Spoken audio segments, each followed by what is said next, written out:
नमस्कार दोस्तों, आप सभी का स्वागत है। आज मैं आपको एक ऐसी कहानी बताऊंगा जो एक सरकारी स्कूल में पढ़ने वाले बच्चे की सोच को बताती है कि वह कैसा सोच सकता है आपका ज़्यादा समय न लेते हुए। इस कहानी को शुरू करता हूँ।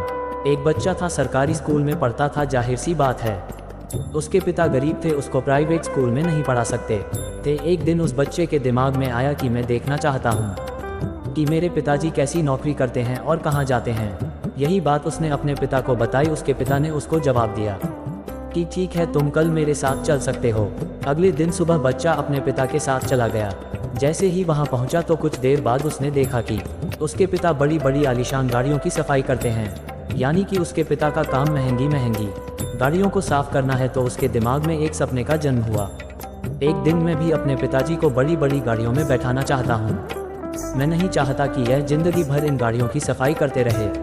कुछ टाइम बीत गया। अब वह बच्चे सरकारी स्कूल में पढ़ता था। एक दिन उनकी मैडम ने अपने सपनों के बारे में निबंध लिखने को कहा। सभी बच्चों ने निबंध लिखे। इस बच्चे की निबंध लिखने की बारी आई तो उसके दिमाग में सपना चल रहा था, उसी के बारे में लिख दिया। अब जब परिणाम की बारी आई तो सभी बच्चों को पास कर दिया गया, लेकिन इस बच्चे को मैडम ने फेल कर दिया। अपने पास बुलाकर कहा कि जितनी तुम्हारी औकात हो तो उतना ही लिखो। जो चीज़ तुम्हारे बस में है ही नहीं, जो चीज़ तुम कभी कर ही नहीं सकते, उसे लिखने से क्या फ़ायदा हो सकता है। तुम्हें इसके बारे में जानकारी नहीं हो, मैं तुम्हें एक मौका और देती हूँ। आज रात को तुम निबंध फिर से लिखो और अगले दिन मुझे वापस बताना।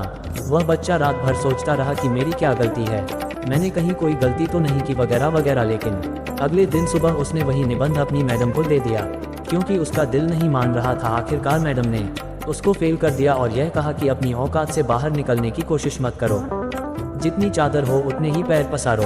दोस्तों, वक्त बीत गया, साल गुजर गए, लेकिन वक्त पलट के जरूर लौट के आता है और समय बड़ा बलवान होता है।